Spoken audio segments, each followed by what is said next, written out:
Rating agency ने बहुत तफसीलन पाकिस्तान के बारे में लिखा है। उन्होंने कहा कि इस तरह की मुश्किल इसलाहात जो हैं वो इस वक्त हुकूमत के लिए जो ख़तरा है वो मज़ीद बढ़ा सकती हैं। अब देखा जाए तो एक तो पहले इंतखाबी मैंडेट जो है वो मजबूत नहीं है, इसके अलावा अगर इसके बाद भी नून लीग इंतखाबात में हिस्सा लेती है तो इससे ज़्यादा मुश्किलात का सामना करना पड़ सकता है। लेकिन बात यह है, जो मूडीज़ की रिपोर्ट है या जो उसके इंडिकेशंस हैं वो जाहिर करते हैं कि पाकिस्तान के अंदर के हालात,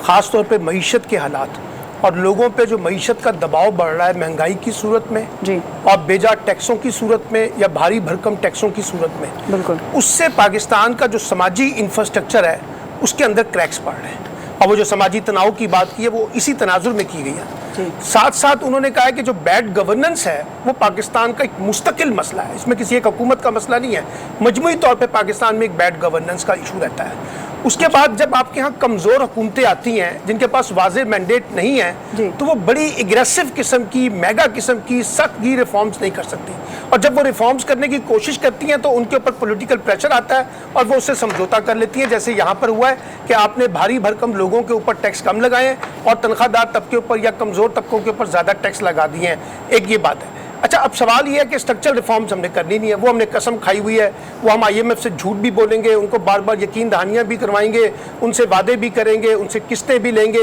लेकिन जो असल काम करने का स्ट्रक्चरल रिफॉर्म्स का, उसके लिए ना FBR में कोई रिफॉर्म्स करना चाहते हैं, ना जुडिशल रिफॉर्म्स करना चाहते हैं, ना पुलिस रिफॉर्म्स करना चाहते हैं, ना ब्यूरोक्रेटिक रिफॉर्म्स करना चाहते हैं, ना इकोनॉमिक रिफॉर्म्स करना चाहते हैं, ना पॉलिटिकल रिफॉर्म्स करना चाहते हैं। अब कल भी आप देखिए चैम्बर्स के सारे लोगों ने बिजली की कीमतों के ऊपर जो अपने कंसर्न शेयर किए हैं, लेकिन उसके बोझ उठाने के लिए उन्होंने कहा कि इंडस्ट्रियां बंद हो रही हैं सारी की सारी। तो मैं ये कहता हूं कि मूडीज की रिपोर्ट जो है वो बुनियादी तौर पे आपकी दाखिली सिचुएशन जो है ना उसका एक पोस्टमार्टम है, और वो इंडिकेट कर रहा है कि अगर आपने एग्रेसिव के तरीके से चीजों को रिजॉल्व ना किया और इसके ऊपर अपनी प्रायोरिटीज को सही सेटल नहीं किया तो फिर आप इन चीजों को रिजॉल्व नहीं कर सकेंगे, बल्कि और ज्यादा प्रेशर जो है वो ले मैन के ऊपर, मिडिल क्लास के ऊपर, लोअर मिडिल क्लास के ऊपर, तनख्वाहदार तबके पे, गरीब तबके पे पड़ेगा, और वो ये बोझ उठाने की पोजीशन में नहीं होंगे। क्योंकि आप एक चीज को देखिए कि इस वक्त जो बड़ा मेगा इशू आ रहा है ना, वो आ रहा है आपकी आमदनी और अखराजात में अदम तवाज़न, यानी आमदनी कम है, अखराजात बहुत बढ़ गए, और मसला महज पेट्रोल की कीमत या बिजली की कीमतों तक महदूद नहीं रहा। गैस की कीमतों को देख लें,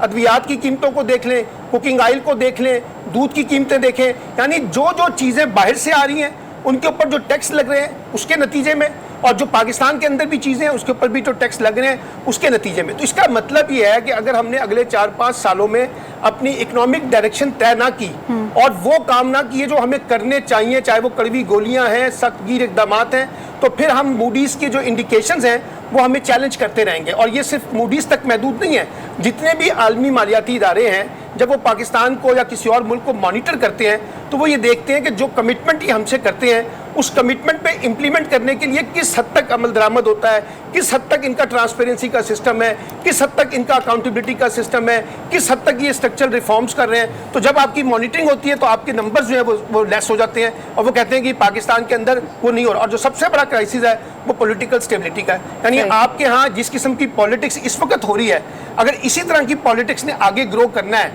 महाजराई, टकराव, तनाव, जाती दुश्मनियाँ, और उसके बाद फिर हम ये अज्यूम कर रहे हैं कि जी हमारी इकॉनमी दुरुस्त हो जाएगी। अच्छा, हम बाहर के लोगों को कह रहे हैं कि पाकिस्तान में आके इन्वेस्टमेंट करो, जो पाकिस्तान के अंदर बैठे हुए लोग हैं वो पाकिस्तान के अंदर इन्वेस्टमेंट करने के लिए तैयार नहीं है। अब ज्यादातर इन्वेस्टमेंट जो है वो दुबई के अंदर हो रही है। तो ये जो चैलेंजेस हमारी हुकूमतों को दरपेश हैं, इसका रेजोल्यूशन किसी एक जमात के पास नहीं है। आपको एक बड़ी रिकंसिलेशन की तरफ जाना पड़ेगा और सारे लोगों को एक इकॉनमी के ऊपर बुनियाद बनाकर कुछ बड़े फैसले करने होंगे, और भारी भरकम लोगों पे ज्यादा टैक्स लगाना होगा, कमजोर लोगों पे कम टैक्स लगाना होगा, तब ये निज़ाम जरा मुनसिफाना तरीके से आगे बढ़ सकेगा। अदरवाइज ये एक्सप्लॉइटेशन है कि टैक्स हम दें और अयाशी जो है वो इस मुल्क का रूलिंग बिल्कुल डॉक्टर साहब इसी बारे में बात कर रहे थे। बिल्कुल डॉक्टर साहब इसी बारे में बात कर रहे थे कि ये कीमतें अभी नहीं बढ़ी हैं, ये बढ़ते बढ़ते यहाँ तक पहुँची हैं। अनवर साहब, एक तो IMF के नए प्रोग्राम में ज़्यादा टैक्सेस का मुतालबा किया गया है, लेकिन इस रिपोर्ट में हमने ये देखा कि ज़्यादा टैक्सेस और तवानाई के नरखों में मुसलसल इजाफा फ्यूचर इन्वेस्टमेंट को मुश्किल में डाल सकता है, जबकि दूसरी जानिब नए IMF प्रोग्राम से पाकिस्तान के लिए फंडिंग के इम्कान भी बढ़ जाएंगे, ये भी लिखा गया है रिपोर्ट में। देखिए सारिश, पाकिस्तान 1950 में IMF का मेंबर बना और पहला कर्जा उन्होंने 1958 में लिया, 22 कर्जे अब तक पाकिस्तान की जो मुख्तलिफ हुकूमतें वो ले चुकी हैं, उसमें सबसे ज़्यादा कर्ज जो है वो पाकिस्तान मुस्लिम लीग नून की गवर्नमेंट ने लिया, जो 41% बनता है। फिर पाकिस्तान पीपल्स पार्टी ने 30% जो है कर्जा अब तक लिया है, और जो आमरीत के द्वार रहे हैं उसमें 18% कर्ज जो है वो IMF से लिया जा चुका है। अब 23वां कर्ज है, वो भी स्टाफ लेवल हमारा जो एग्रीमेंट है वो हो चुका है, उसकी अप्रूवल भी हो गई है। अब सोचने के लिए बात यह है कि ये हुकूमतें कोई पहली मरतबा नहीं आई।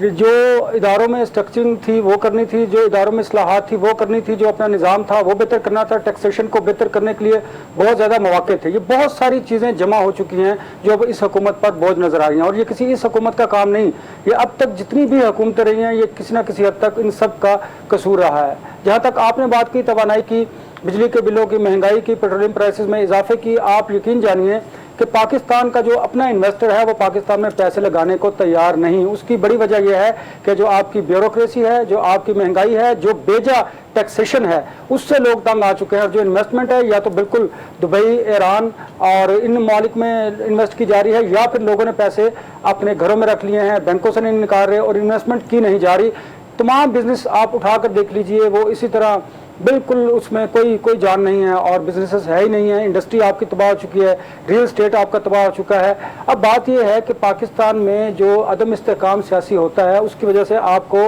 माशी मजीद जो अदम इस्तेकाम है वो बढ़ता चला जाता है।